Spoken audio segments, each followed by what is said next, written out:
So guys, good morning. My name is Dharmendra सिंगड़। Welcome to daily current affair. और आज ही 19 अगस्त 2022 और 19 अगस्त 2022 के जितने भी इंपॉर्टेंट क्वेश्चन हैं वो सारे मैं आपके साथ डिस्कस करूंगा और उससे रिलेटेड इंपॉर्टेंट फैक्ट भी मैं आपको बताऊंगा। चलिए स्टार्ट करते हैं। गणेश भगवान का नाम लेकर श्री गणेशाय नमः। इसी के साथ एक ज़बरदस्त कोटेशन है, कैसे कह दूँ कि थक गया हूँ मैं, कैसे कह दूँ कि थक गया हूँ मैं, ना जाने किस किस का हौसला हूँ मैं। इसी के साथ हमारा फर्स्ट क्वेश्चन है, अगस्त 2022 में किसके घर को ब्लू फ्लैग सम्मान से सम्मानित किया गया? तो इसका सही आंसर है ऑप्शन सी, दादा भाई नौरोजी। तो अभी अगस्त 2022 में दादा भाई नौरोजी के घर को ब्लू फ्लैग सम्मान से सम्मानित किया है। तो ये दादा भाई नौरोजी थे, ये भारतीय स्वतंत्रता संग्राम के प्रतिष्ठित सदस्य रहे और ये ब्रिटेन के पहले भारतीय संसद रहे और ये दक्षिण लंदन के जिस घर में रहे उसे ब्लू फ्लैग यानी नीली पट्टिका से सम्मानित किया गया। तो इंग्लिश हेरिटेज चैरिटी की योजना होती है ब्लू फ्लैग। ये क्या करती है, ये लंदन की जितने भी ऐतिहासिक इमारत होती है तो उनको ये सम्मानित करती है। अब आपको पता होगा 1866 में इस इंडिया संघ की जो स्थापना है वो भी दादा भाई नौरोजी ने की थी और दादा भाई नौरोजी को भारत का ग्रैंड मैन ओल्ड भी कहा जाता था और इन्होंने स्थापना लंदन में की थी। और जो ईस्ट इंडिया संघ था उसका उद्देश्य क्या था? अंग्रेजों के बीच भारतीय जनता की शिकायतों की आवाज़ उठाना। तो इसी के साथ हमारा अगला क्वेश्चन है, हाल ही में किसे संयुक्त राष्ट्र की जलवायु प्रमुख के रूप में नियुक्त किया गया? तो इसका सही आंसर है ऑप्शन बी, साइमन स्टील। तो कनाडा के पूर्व जलवायु मंत्री साइमन स्टील को संयुक्त राष्ट्र के जलवायु प्रमुख के रूप में नियुक्त किया गया है। अब ये जो राबा फातिमा है ये संयुक्त राष्ट्र में बांग्लादेश की अस्थायी प्रतिनिधि थी और इन्हें under secretary of United general भी बनाया गया था। बात करते हैं मोहन सुब्रमण्यम की। तो ये लेफ्टिनेंट जनरल मोहन सुब्रमण्यम को दक्षिण सूडान में संयुक्त राष्ट्र मिशन का इनको फोर्स कमांडर नियुक्त किया गया था। और ये जो अमनदीप गिल है ये भारतीय राजनयिक है, इनको प्रौद्योगिकी पर संयुक्त राष्ट्र प्रमुख का दूत बनाया गया था। अब आप मुझे बताइएगा संयुक्त राष्ट्र में भारत की परमानेंट रिप्रेजेंटेटिव कौन है? तो वो है अभी रुचिरा कंबोज। और ये किसकी जगह पर बनी है? तो ये टीएस तिरुमूर्ति की जगह पर बना है। अब यहाँ पर है संयुक्त राष्ट्र, तो हम जानेंगे संयुक्त राष्ट्र के बारे में। इसकी स्थापना कब हुई थी? तो वो 24 अक्टूबर 1945 में हुई थी। और इसका हेडक्वार्टर कहाँ है? तो इसका हेडक्वार्टर न्यूयॉर्क में है। और अभी संयुक्त राष्ट्र के सेक्रेटरी जनरल कौन है? तो वो है एंटोनियो गुटेरस, जो कि पुर्तगाल से है। नेक्स्ट क्वेश्चन है हमारा, अगस्त 2022 में केन्या के लिए नए राष्ट्रपति कौन बने? तो इसका सही आंसर है ऑप्शन ए, विलियम रूटो। ये है विलियम रूटो। ये भी हाल ही में केन्या के नए राष्ट्रपति के रूप में चुने गए हैं। और ये जो विलियम रूटो थे ये 9 साल से उपराष्ट्रपति थे और अभी केन्या के नए राष्ट्रपति बन गए हैं। और ये उपराष्ट्रपति थे 9 साल तक। तो 9 साल तक राष्ट्रपति कौन थे? वो थे उरहू केन्याटा और इनका कार्यकाल अभी पूर्ण हो चुका है। और अब यायर लेपिड ये वर्तमान में कौन है? तो ये है इजराइल के प्राइम मिनिस्टर। और ये जो गुस्तावो पेट्रो है ये कोलंबिया के प्रेसिडेंट है।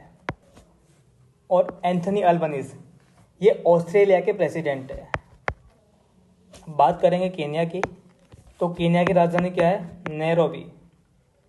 और केन्या की करेंसी क्या है? तो वो है केनियन शिलोंग। और यहाँ के प्रेसिडेंट कौन है? तो वो है विलियम रूटो। अब ये जो नैरोबी है यहाँ पर संयुक्त राष्ट्र परिवार कल्याण कार्यक्रम का हेडक्वार्टर भी है। नेक्स्ट क्वेश्चन है हमारा, हाल ही में कौन सा राज्य खिलाड़ियों के सभी राज्य विभागों में 2% आरक्षण प्रदान करेगी? तो इसका सही आंसर है ऑप्शन डी, कर्नाटक। तो कर्नाटक के मुख्यमंत्री बसवराज बम्बई इन्होंने घोषणा की है कि राज्य सरकार खिलाड़ियों को राज्य विभाग में 2% का आरक्षण देगी। और मुख्यमंत्री बसवराज ने अमृत क्रीड़ा दत्तू योजना के तहत चुने गए 75% खिलाड़ियों को सम्मानित किया है। तो 75% खिलाड़ियों को क्यों सम्मानित किया है? तो इसका कारण है आज़ादी का अमृत महोत्सव। इसी वजह से 75% खिलाड़ियों को सम्मानित किया गया है। अब यहाँ पर बात हो रही कर्नाटक की, तो आप मुझे बताइए कर्नाटक ने ट्रांसजेंडरों को सरकारी नौकरी में कितना प्रतिशत आरक्षण दिया था? तो वो 1% था। तो कर्नाटक ने ही ट्रांसजेंडरों को 1% आरक्षण दिया था। अब आप मुझे बताइए कर्नाटक की राजधानी क्या है? तो वो है बंगलुरु, और इसे सिलिकॉन वैली ऑफ इंडिया भी कहा जाता है। और बंगलुरु में विप्रो का हेडक्वार्टर है और इन्फोसिस का हेडक्वार्टर है, और हिंदुस्तान एरोनॉटिकल लिमिटेड का हेडक्वार्टर भी यहीं पे मिलेगा, और साथ में इसरो का भी हेडक्वार्टर यहीं कर्नाटक में आपको मिलेगा। अब आप मुझे बताइए कर्नाटक रत्न से सम्मानित व्यक्ति कौन थे? तो वो थे पुनीत राज, और ये अवार्ड पाने वाले 10वें नंबर के एक्टर थे, और इनको मरणोपरांत ये अवार्ड दिया गया। और आप मुझे बताइए अभी एशिया पैसिफिक सस्टेनेबल इंडेक्स 2022 में कौन सी सिटी टॉप पर आई थी? बंगलुरु। और ये पूरे वर्ल्ड में कौन से नंबर पर था? तो ये 14 नंबर पे था। और टॉप पर कौन रहा था? तो सिंगापुर। और बंगलुरु से आप मुझे बताइएगा गोल्ड मानक श्रेणी प्राप्त करने वाला एकमात्र भारतीय शहर वो कौन था? तो वो भी बंगलुरु था। साथ ही पीयूष गोयल जी ने राज्यों की स्टार्टअप रैंकिंग 2021 जारी किया था, जिसमें बेस्ट फॉर्मर कैटेगरी में गुजरात और कर्नाटक टॉप पर रहा था। और खेलो इंडिया यूनिवर्सिटी गेम्स का दूसरा संस्करण कहाँ हुआ था? तो वो भी कर्नाटक में हुआ था। और इसका शुभंकर क्या था? तो इसका शुभंकर था वीरा। और इसमें टॉप यूनिवर्सिटी कौन सी रही थी? तो वो बंगलुरु की जैन यूनिवर्सिटी। अब आप मुझे बताइए वित्त वर्ष 2021-22 में सबसे ज़्यादा एफडीआई भारत में कहाँ से आया? तो वो सिंगापुर से आया। और भारत में कौन से राज्य से आया? तो वो कर्नाटक राज्य से आया। और कर्नाटक में दुग जलप्रपात है, जिसे गरसप्पा वाटर पार्क भी कहते हैं। और ये कौन सी नदी पर है? तो ये सरस्वती नदी पर है, और ये दोनों कर्नाटक में है। अभी आप मुझे बताइएगा कर्नाटक का 31वां जिला कौन सा बना है? तो वो विजयनगर बना है। और आप मुझे बताइएगा भारत का पहला चंदन संग्रहालय ये कहाँ पर है? तो ये कर्नाटक में है, मैसूर। और कर्नाटक ने भी हाल में किसानों के लिए कौन सा पोर्टल लॉन्च किया था? तो वो फ्रूट्स पोर्टल। और कर्नाटक में एक अलमाटी बांध है जो कृष्ण नदी पर है। और आप मुझे बताइएगा पहली तटरक्षक अकादमी ये कहाँ पर है? तो ये मंगलुरु में स्थापित है। और आप मुझे बताइएगा इंटीग्रेटेड एयर एम्बुलेंस किसने लॉन्च किया? तो ये कर्नाटक ने।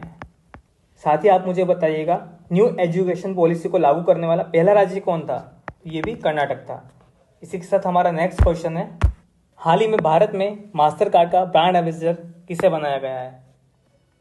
तो इसका सही आंसर है ऑप्शन है, जिसमें लक्ष्य सेन, किदाम्बी श्रीकांत, निरंग शेट्टी, सानित्व सायराज, इन सभी को भारत में मास्टर कार्ड का ब्रांड एम्बेसडर बनाया गया है। अब ये सभी है कौन?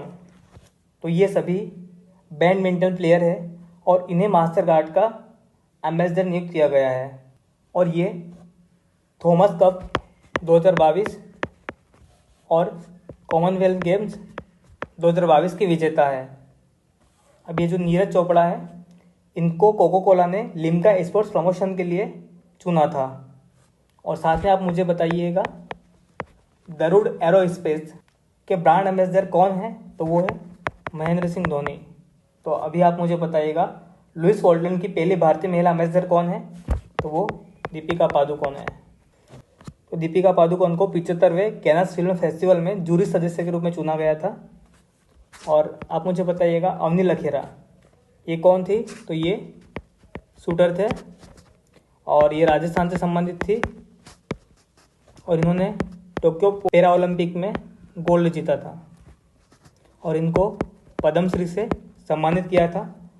और बेटी बचाओ बेटी पढ़ाओ का ब्रांड एम्बेसडर भी अवनी लखेरा को बनाया था। और आप मुझे बताइएगा उत्तराखंड के ब्रांड एम्बेसडर कौन है अभी? तो वो है ऋषभ पंत।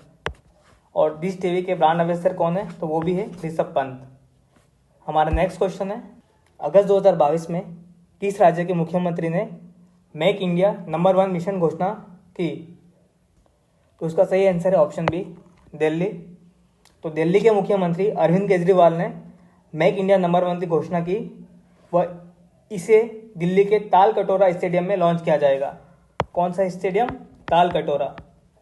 और मेक इंडिया नंबर 1 मिशन ये स्वास्थ्य, शिक्षा और रोजगार पर ध्यान केंद्रित करेगा और लोगों को इस पहल में शामिल करने के लिए और इसके उद्देश्य को प्राप्त करने के लिए प्रोत्साहित करने के लिए इस मिशन के हिस्से के रूप में देश भर की यात्रा केजरीवाल जी करेंगे। अब ये जो मेक इंडिया नंबर 1 मिशन है ये कब लॉन्च हुआ था, तो ये 25 सितंबर 2014 में।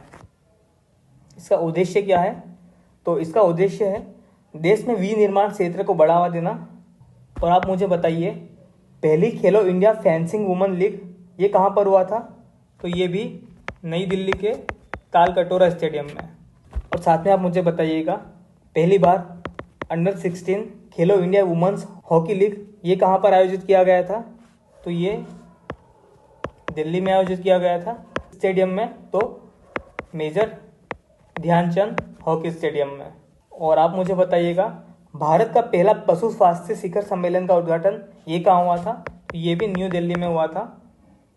और अभी हाल में दिल्ली हाई कोर्ट के नए चीफ जस्टिस कौन बने हैं, तो ये सतीश चंद्र बने हैं, सतीश चंद्र शर्मा। और साथ में आप मुझे बताइए, दिल्ली के नए उपराज्यपाल कौन है, तो वो है विनय कुमार सक्सेना। और आप मुझे बताइए, मुख्यमंत्री मुफ्त सेवर योजना ये किसने लॉन्च की थी, तो ये भी दिल्ली ने लॉन्च की थी। और दूसरे खेलो मास्टर गेम्स 2022 का आयोजन ये कहाँ किया गया था, तो ये भी नई दिल्ली में किया गया था। और कौन से स्टेडियम में किया गया था, तो त्यागराज स्टेडियम में। और आप मुझे बताइए, प्रधानमंत्री ने प्रधानमंत्री संग्रहालय का उद्घाटन कहाँ किया था अभी हाल में, तो ये भी नई दिल्ली में किया था।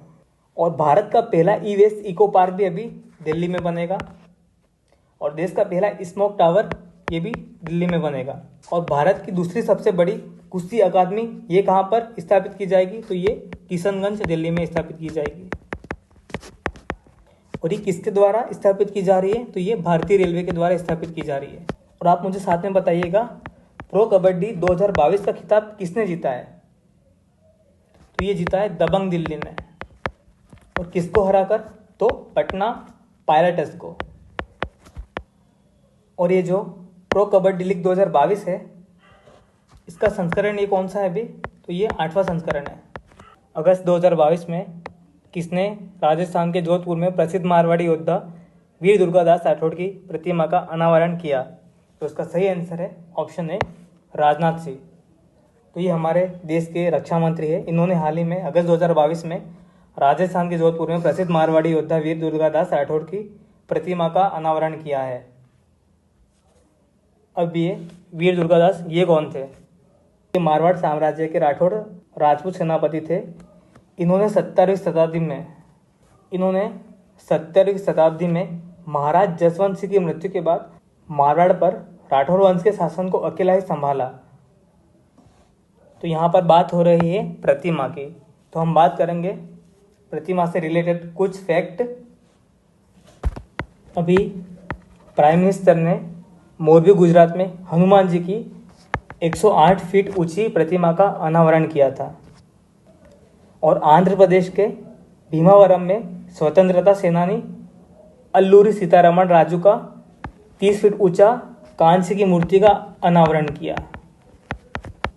ये कहाँ पर किया, तो ये आंध्र प्रदेश के भीमावरम में। और जो भीमराव अंबेडकर थे उनका स्टैचू कहाँ पर है, तो वो है महाराष्ट्र के लातूर में। और ये कितने फीट ऊंची मूर्ति है, तो ये 70 फीट ऊंची मूर्ति है। और इसे क्या कहा जाता है, तो इसे स्टैचू ऑफ नॉलेज कहा जाता है। और भगवान बुद्ध की शयन मुद्रा में लेटी हुई सबसे लंबी प्रतिमा ये कहाँ पर है, तो ये बोध गया में। कितनी फीट है, तो ये 100 फीट है। और इसको बनाने वाले मूर्तिकार का नाम क्या था, तो उसका नाम था मिंटू पॉल। तो आप मुझे बताइए स्टैचू ऑफ इक्वालिटी ये कहाँ पर है? तो ये है हैदराबाद में। तो संत रामानुजाचार्य थे, उनकी यहाँ पर 216 फीट ऊंची बैठी हुई मुद्रा में दुनिया की सबसे ऊंची मूर्ति है। और आप मुझे बताइएगा स्टैचू ऑफ पीस ये कहाँ पर है? तो ये है राजस्थान के पल्ली में। और ये किसकी मूर्ति है? तो ये आचार्य वल्लभ की मूर्ति है। और कितनी फीट ऊंची है? तो ये 15 फीट ऊंची है। और याद रखिएगा इस तरह की स्टैचू ऑफ पीस आपको श्रीनगर में भी मिलेगी, और जिसका उद्घाटन अमित शाह ने किया था। और वो जो मूर्ति है रामानुजाचार्य की है। साथ में मुझे बताइएगा आप स्टैचू ऑफ यूनिटी ये कहाँ पर है? तो ये केवड़िया गुजरात में है।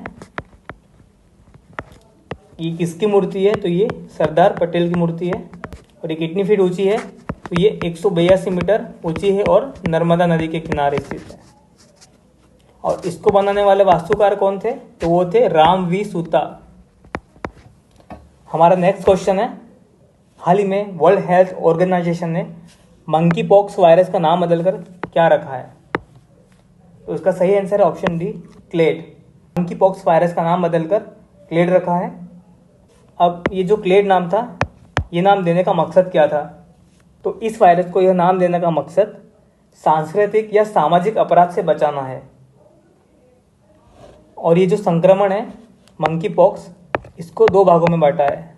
कौन कौन से? पहला, ऐसे केस जो कांगो बेसिन में पाए जाते हैं, उसका नाम इन्होंने क्लेड 1 रखा है। नाइजीरिया बेसिन के हैं, उनको क्लेड 2 नाम दिया है। और आप मुझे बताइएगा भारत का पहला मंकी पॉक्स का मामला ये कहाँ पर आया था? तो ये केरल में आया था। एक व्यक्ति थे जो यूनाइटेड अरब अमीरात से आए थे। पहली डेथ उस व्यक्ति की हुई थी और वो भी केरल में हुई थी। अब आप मुझे बताइएगा कोविड-19 का पहला केस ये कहाँ पर हुआ था? तो ये केरल में हुआ था। और पहली डेथ कहाँ पर हुई थी? तो ये कर्नाटक में हुई थी। और कल मैंने आपको एक क्वेश्चन पढ़ाया था, ओमिक्रॉन वायरस के लिए मॉडर्ना वैक्सीन को मंजूरी देने वाला पहला देश कौन बना है? तो वो ब्रिटेन बना है। और जो डेल्टा वायरस है इसका भारत में नाम क्या है? तो वो है B.1.617.2। और साथ में जो कप्पा वेरिएंट है इसका भारत में नाम क्या है? तो वो है B.1.617.1। बस यहाँ पे 1 का डिफरेंट है। तो याद रखिएगा इतने सारे फैक्ट। साथ में आप मुझे बताइएगा WHO वर्ल्ड हेल्थ ऑर्गेनाइजेशन, इसकी स्थापना कब हुई थी? तो इसकी स्थापना 7 अप्रैल 1949 में हुई थी।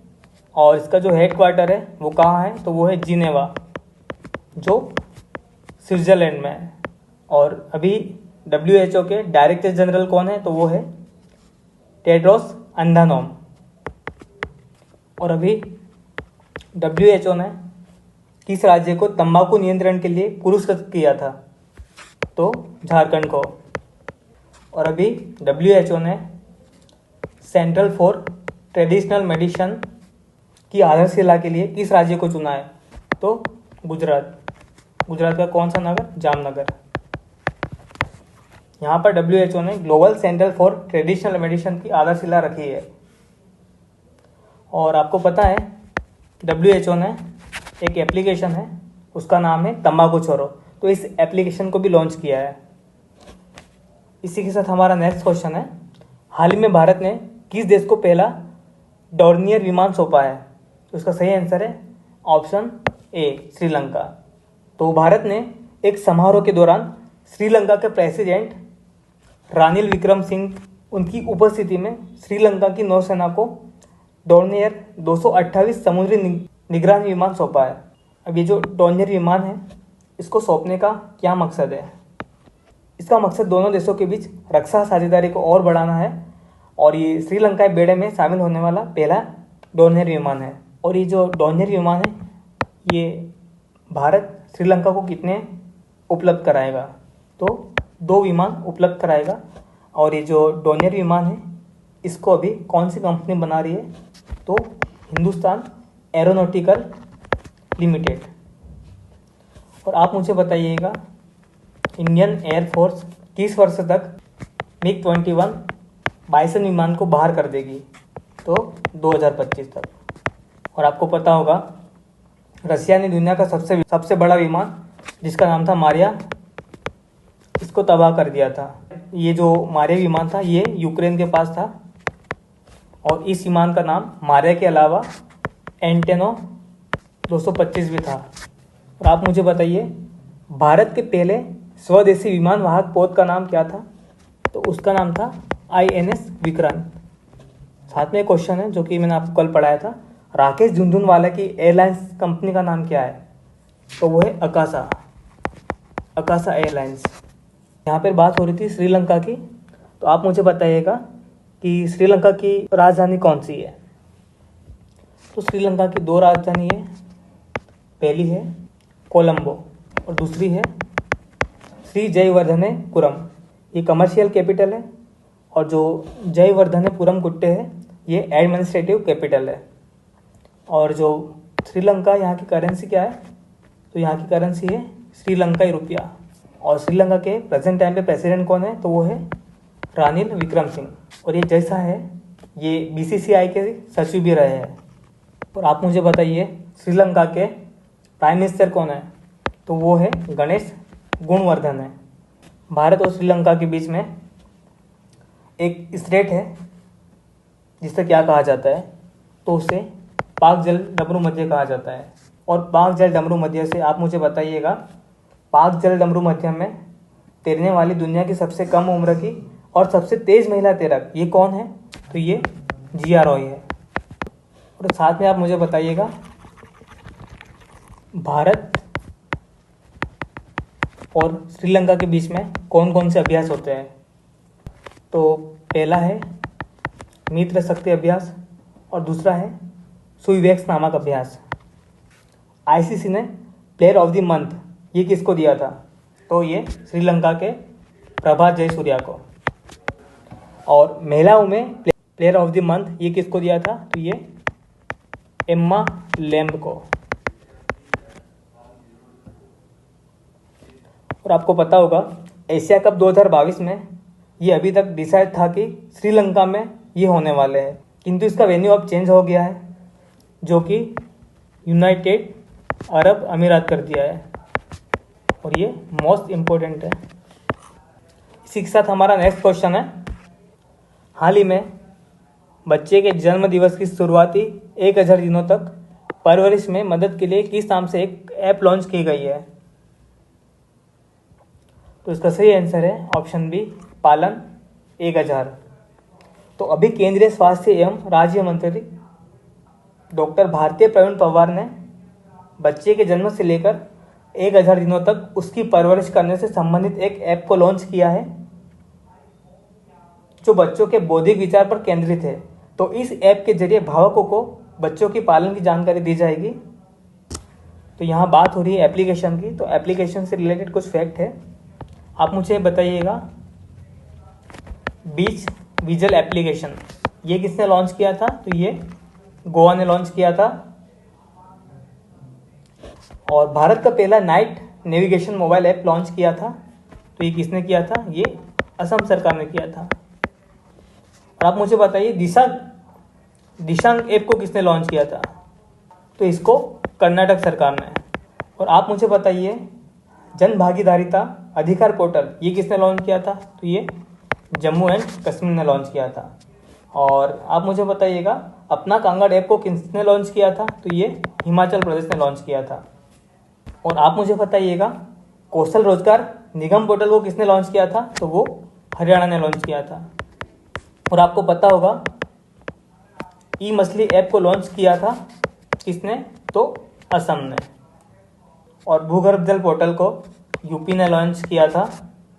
और एक ऐप है दोस्त फॉर लाइव एप्लीकेशन, इसको किसने लॉन्च किया था, तो इसको CBSE ने लॉन्च किया था।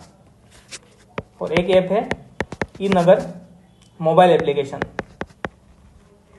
इसको किसने लॉन्च किया था? तो इसको गुजरात ने लॉन्च किया था। और एक क्वेश्चन आपके लिए है, आप इसका आंसर कमेंट में दीजिएगा। भूकंप से पहले लोगों को चेतावनी देने के लिए भूकंप अलर्ट ऐप ये किसने लॉन्च किया था? तो इसका आंसर आप मुझे कमेंट में दीजिएगा। यदि आपको नहीं आता है तो आप गूगल कीजिएगा। इससे होगा ये कि ये चीज़ आपको याद हो जाएगी। अब मैं आपको मेजर ध्यानचंद खेल रत्न पुरस्कार 2021 से संबंधित कुछ जानकारी दे रहा हूँ, कुछ फैक्ट बता रहा हूँ। तो मेजर ध्यानचंद खेल रत्न पुरस्कार पिछले 4 वर्षों की अवधि में खिलाड़ी द्वारा खेल के क्षेत्र में शानदार और उत्कृष्ट प्रदर्शन के लिए दिया जाता है। और ये जो खेल रत्न पुरस्कार है इसे राजीव गांधी खेल रत्न पुरस्कार के नाम से जाना जाता था, लेकिन अभी इसे 6 अगस्त 2021 से मेजर ध्यानचंद खेल रत्न पुरस्कार रखने की घोषणा की थी। और ये खेल के क्षेत्र में भारत का सर्वोच्च पुरस्कार है। तो अब हम जानेंगे नीरज चोपड़ा। इन्हें भाला फेंक में मेजर ध्यानचंद खेल रत्न पुरस्कार 2021 मिला था। साथ में लवलीना बोरगोहन, इन्हें बॉक्सिंग में खेल रत्न पुरस्कार मिला था। अवनी लखेरा, इन्हें पैरा शूटिंग में 2021 में मेजर ध्यानचंद खेल रत्न पुरस्कार मिला था। अब प्रमोद भगत जी, इन्हें पैरा बैडमिंटन में मेजर ध्यानचंद खेल रत्न पुरस्कार मिला था।